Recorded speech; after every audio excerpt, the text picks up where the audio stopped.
When you are a new agent, there are so many challenges you face. You are literally starting a business from scratch and you're trying to figure it all out and you're trying to pick up clients. But when we speak to agents, there is really one challenge new agents have that we wanted to make a blog about because it is one of the most difficult things that a realtor needs to do. So what am I talking about? What was my intro about? It's about setting expectations with clients. This is something that's very difficult to do when you are just getting started because you don't have the confidence. Yeah, you don't have the production numbers that you can speak from, that experience.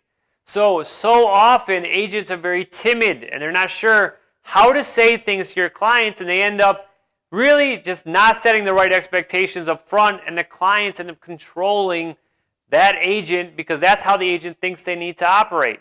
It's not true.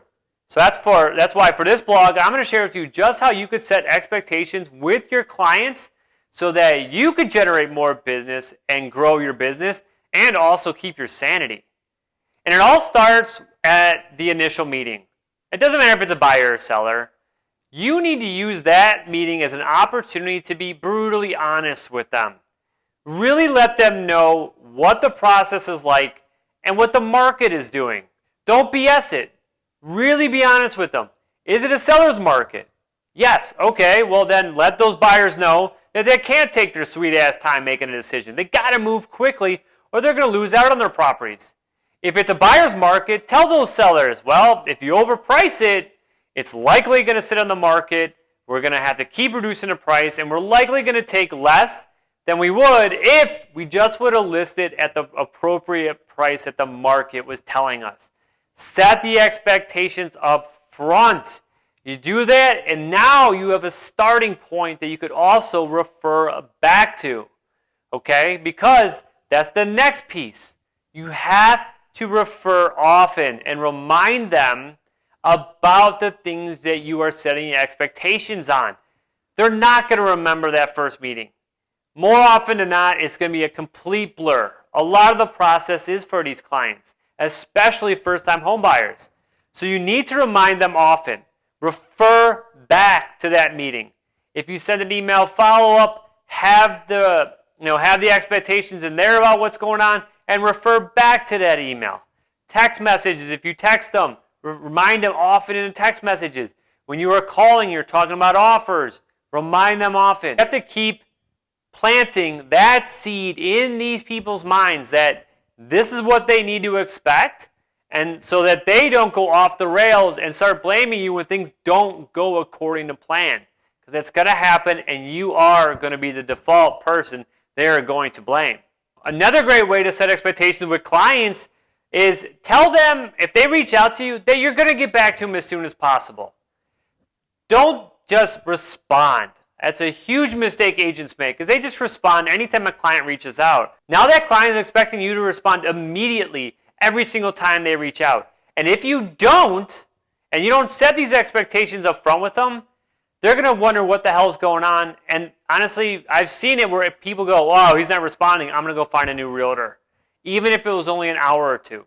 You set those expectations up front. Tell them, look, if you reach out to me, I will get back to you. If I'm not available right then, I will get back to you as soon as possible.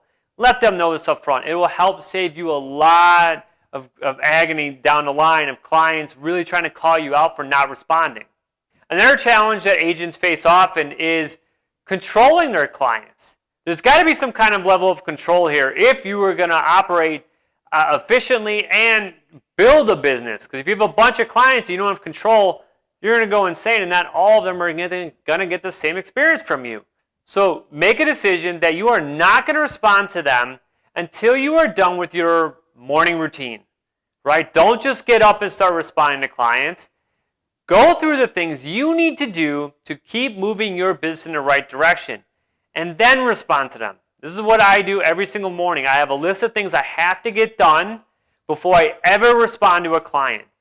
Typically, I don't respond until after 9 o'clock because that morning is my morning. That is important for me to keep generating more business and keep doing the things I need to do to keep moving things in the right direction. If I start responding right away, if I start emailing right away, they're going to respond back. That's how the world operates. We expect things instantly, that instant gratification. So make sure your mornings are your mornings, then respond to them. The way this works then is they know subconsciously that you're not going to respond until after 9 o'clock. You don't have to tell them this, just operate like that. And the same thing goes for at night. Find a cutoff time, just a time you're not going to respond to them.